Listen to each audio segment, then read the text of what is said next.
Hi everyone, Trish Cornelius here, and today we're going to have a very brief overview of the different types of sentences and what a sentence is.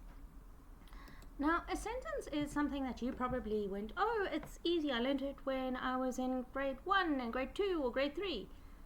And yes, we do use a simplified definition at school, but what you might not know is the expert language experts all go that it's very difficult to define a sentence.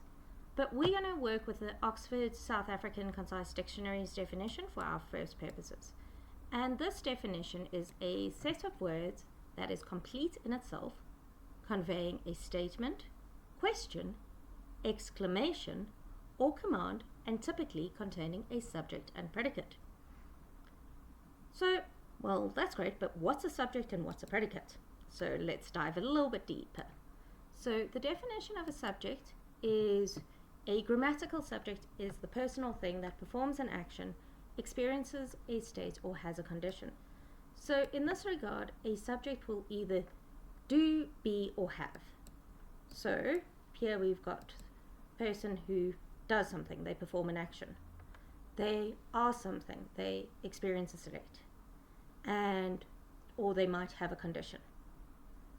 Then our next part that we need to figure out is the definition of a predicate.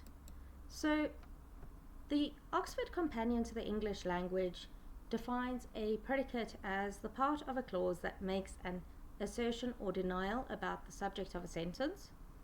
So once again, there we need to know what the subject is.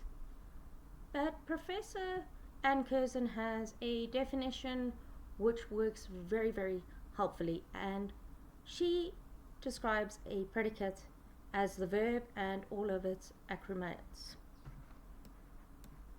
Now, we know what a sentence is. Let's look at the different types of sentences. And in terms of classifying sentences, we've got two main types of classification. Firstly, we can classify them based on complexity, and secondly, we classify them based on its primary function. So in terms of complexity, we have simple sentences, compound sentences, complex sentences, and compound complex sentences.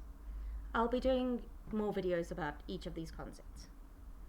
Then, from a functional point of view, we classify a sentence either as a statement, which is sometimes referred to as a declarative or declaratory sentence.